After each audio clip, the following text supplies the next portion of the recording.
Hello Standard Second. Welcome in maths lecture. This is our 17th lecture. In previous lecture we have completed some sums of chapter number 5 of the skip counting. Now today we are going to learn some more sums of skip counting. In previous lecture we have completed up to this. Now today we are going to start from here. Look, if you are not know how to make skip counting, then look at this method. 18 के बाद क्या आता है तो कि 21. तो count करो 18, 19, 20, 21. तो बीच में दो नंबर यहाँ मैंने काउंट किए, ठीक है. तो आप ऐसा ही काउंट करो. फिर 21 के बाद देखो 22, 23, 24. मतलब बीच में दो नंबर छूट रहे हैं, स्किप हो रहे हैं. और बाद में एक्चुअली ये 3 का स्किप काउंटिंग है. 18 में 3 ऐड करें तो 21 होता है. लेकिन आपको हर बार रफ बुक में नंबर में 3 ऐड करने जाना पड़ेगा और फिर होगा. तो ये मैं आपको वर्बली सिखा रही हूँ डायरेक्ट कि कहाँ से स्किप काउंटिंग होती है. तो 18 बीच में 19, 20, 21 दो नंबर छोड़ दो. 21 के बाद 22, 23, 24 तो 2 नंबर स्किप कर दो. तो ऐसे मैंने लिखा है 24 के बाद 27, 30, 33, 36 और 39. नाउ हियर देखो 52 है. 52 के बाद 53 और 54 मतलब एक ही छूट रहा है. फिर 54 के बाद 55, 56 एक ही स्किप हो रहा है. तो 56 के बाद 57, 58, 59, 60, 61, 62, 63, 64, 65, 66. अभी यहाँ पर देखो 5, 6, 7 ऐसे है. मतलब हम 5, 6, 7, 8, 9, 10 ऐसे बढ़ते जाएंगे. और यहाँ पे देखो PQR मतलब 5, 6, 7 की पहली लाइन आएगी नंबर की. और ABCD में PQR से कैपिटल लेटर्स आएंगे. तो पहले मैं यहाँ लिख रही हूँ 7 के बाद 8, 9, 10, 11 और 12. अभी यहाँ PQR फिर क्या आएगा S फिर T UVW राइट. तो ऐसे देखो पैटर्न क्या है. फिर आगे बढ़ो. अभी यहाँ देखो 85, 75, 65 मतलब 5 सब में कॉमन रह रहा है. तो आप ऐसे रख सकते हो. शॉर्ट फॉर्म में बता रहे हूँ. अच्छे से सीखना है तो ये 10 का बैकवर्ड काउंटिंग है. लेकिन वो चीज़ आपको याद नहीं रहती है तो कॉमन नंबर क्या है तो कि 5 वो लिख दो. फिर 8 के बाद 7 के बाद 6 से पहले क्या आता है 5. तो दूसरा ये वाला 5 तो कॉमन रह रहा है देखो. तो दूसरा 5 मैं आपकी जानकारी के लिए रख रही हूँ, ये सीखना नहीं है ऐसे. ये 5 कॉमन रह गया. अभी 8 से पहले 7, 7 से पहले 6, 6 से पहले 5, 5 के पहले 4 फिर 3 फिर 2 फिर 1 मतलब 65 से 10 अगर हम पीछे जाएं तो कौन सा नंबर आएगा तो 65 में से 10 लेस कर दो. तो 6 - 1 करके 5, 55. 55 में से 10 लेस करें तो 45. 45 में से 10 लेस होता है तो 35. 35 में से 10 लेस करें 25. 25 में से 10 लेस करें तो 15. ये 10 का बैकवर्ड स्किप काउंटिंग है. लेकिन आपको समझ में आए इसलिए मैंने यहाँ पहले 5 लिखा फिर 5, 6 ऐसे कर दिया. ओके. लेकिन आपको ऐसे नहीं सीखना है. आपको 10 बैकवर्ड जाना है कि 6 में 65 है तो उसमें से 10 लेस कर दिया मतलब 6 में से 1 लेस करना है. तो 5 फिर 4 ऐसे. यहाँ पर 5 का बैकवर्ड काउंटिंग है. देखो 55 में से 5 लेस कर दिया तो 50. 50 में से 5 कम कर दिया तो 45. 45 में से 5 कम करेंगे तो 40. 40 में से 5 लेस कर दिया तो 35. 35 - 5 30. 30 - 5 25. 25 - 5 20. तो अगर आपको ऐसे नहीं आता है तो आप साइड में रफ बुक में ये जो नंबर है उसमें से 5 लेस कर दो. लेकिन पहले ये पैटर्न देखो कि इसमें दोनों में कितने का गैप है. तो बड़े में से छोटा नंबर लेस करोगे तो आपको पता चलेगा कि कितने का डिफरेंस है। देखो 55 माइनस 50 करोगे ना तो आपको पता चल जाएगा कि 5 का डिफरेंस है। फिर हर में नंबर में से 5 लेस करते जाना। ओके, यहाँ देखो 20 के बाद 90 है, मतलब एक ही नंबर कोई बीच में नंबर नहीं छूट रहा है, 1 का स्किप काउंटिंग है। 19, 18 ये तो आपको आता है, 17, 16, 15, 14 एंड 13। अभी यहाँ देखो 2 का स्किप काउंटिंग है।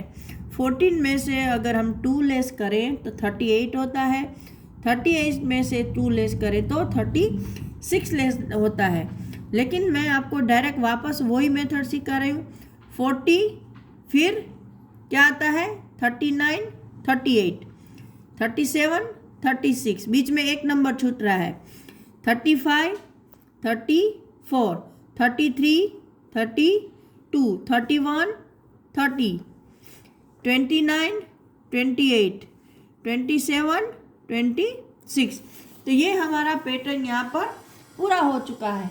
चलो हम दूसरा पेज सीखते हैं। Ketu has made some patterns by collecting leaves. यहाँ पर देखो केतु नाम का कोई लड़का है, तो उसने अलग अलग, ये एक तरह का लीफ है, ये अलग तरह का लीफ है, और ये तीसरे 3 टाइप्स के लीफ लिए हैं, उसने 2 पैटर्न्स बनाई है। तो आपके लिए क्या है, now you also collect some leaves and arrange them in different pattern, also draw patterns using matchstick. तो यहाँ पर आपको अलग अलग लीफ है वो कलेक्ट करने हैं, और फिर मैच स्टिक मतलब माचिस की तीली होती है ना, उससे भी यहाँ पर आपको पैटर्न बना के रखनी है। तो ये आप अपने आप करोगे। ओके, तो यहाँ पर हमारा ये चैप्टर खत्म होता है पैटर्न्स का। Now again we are going to start our new chapter, chapter 6 footprint. Footprint means what? पहले तो ये आपको क्वेश्चन आएगा कि फुटप्रिंट बोलते किसको है। तो जब हम चलते हैं बिना चप्पल शूज़ के, तो हमारे कदमों की जो छाप है ज़मीन पर ऐसे रह जाती है, चाहे वो फ्लफी सॉइल हो या फिर मड हो, है ना, रेत हो, स्नो हो, तो वहाँ पर जब हम चलते हैं तो हमारे कदमों के निशान रह जाते हैं, उसको फुटप्रिंट बोलते हैं। Now Bholu and the footprint. One day, some baby animals were playing on a muddy road in jungle. एक दिन क्या था कि जंगल के जो सारे एनिमल हैं उनके बच्चे वहाँ पर जो मडी मतलब कादव कीचड़ वाला रास्ता था, वहाँ पे जंगल में खेल रहे थे। All of a sudden an elephant shouted. All of a sudden मतलब अचानक से एक एलिफेंट चिल्लाया, Run, run! Go to your homes. Bholu is coming to shoot with his camera. एक छोटा एलिफेंट का बच्चा क्या चिल्लाया कि भागो भागो, अपने घर को चले जाओ, क्योंकि भोलू है वो अपने कैमरे के साथ हमारा शूट मतलब हमारा फोटो लेने आ रहा है।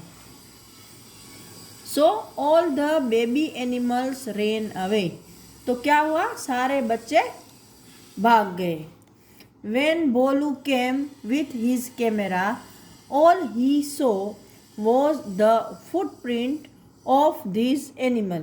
तो जब भोलू अपने कैमरा के साथ वहाँ आया तो उसने क्या देखा, सारे एनिमल के यहाँ पर सिर्फ कदमों के निशान थे, क्योंकि वो मडी रास्ता था ना। Can you match the animals with their footprint? क्या आप अब इन एनिमल्स को उसके फुटप्रिंट के साथ जोड़ सकते हो? तो हाँ देखो, ये सबसे बड़े निशान है वो एलिफेंट के हैं। किसके हैं? एलिफेंट के बेबी के। ये जो है ये फ्रॉग के हैं।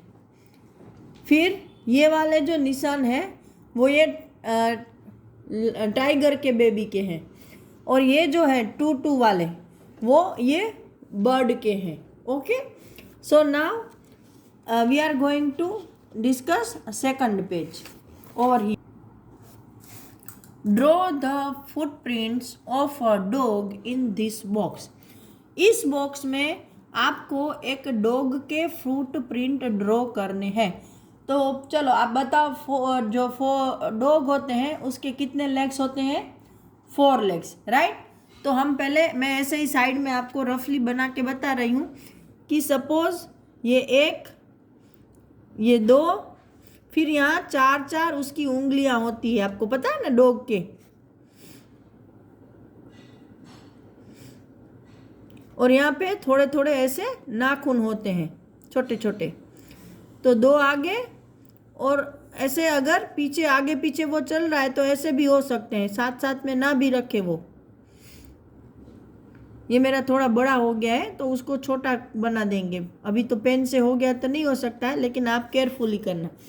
तो ऐसे डॉग के फुटप्रिंट होते हैं। तो आप यहाँ अच्छे से डॉग के फुटप्रिंट बना लेना, ओके। लेकिन इसका ध्यान रखना, इसकी साइज सेम रखना। मेरी तरह छोटी बड़ी नहीं है, यहाँ पे थोड़ी छोटी हो गई है। Now make the footprint of your friend on the floor. Is it similar then yours? यहाँ पर क्या बताया है कि आपको अपने जो दोस्त है उसकी फुटप्रिंट जमीन पर लेनी है। तो वो क्या आपके फुटप्रिंट के सिमिलर है? तो दिखने में तो वैसी ही होती है, सिर्फ साइज छोटी बड़ी हो सकती है। Now next, trace and guess. मतलब आपको कोई भी चीज़ रख के उसको ट्रेसिंग करना है, और गेस करना है मतलब अनुमान करना है। ट्रेसिंग मतलब क्या कि जैसे कोई भी चीज़ आपने ज़मीन पर या कागज़ पर रखी और उसके आजू बाजू हम पेंसिल घुमाते हैं और उसकी जो छाप उठती है, उसकी जो प्रिंट निकलती है, उसको हम ट्रेसिंग बोलते हैं। देखो मैं आपको दिखाती हूँ। देखो यहाँ पर मैं एक हैंड रख रही हूँ और उसके आजू बाजू मैं ऐसे अपनी पेन घुमा रही हूँ, ऐसे।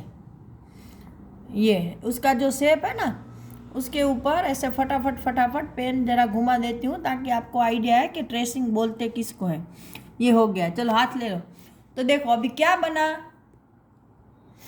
है ना, ये एक हाथ की, ये हम आपकी पूरी पाम है और आपकी फिंगर्स है, उसका फोटो आ गया, तो इसको ट्रेसिंग बोलते हैं। ऐसे आप लीफ, कटोरी, ग्लास कुछ भी रख के करोगे तो उसको ट्रेसिंग बोलते हैं। अभी आई बात समझ में?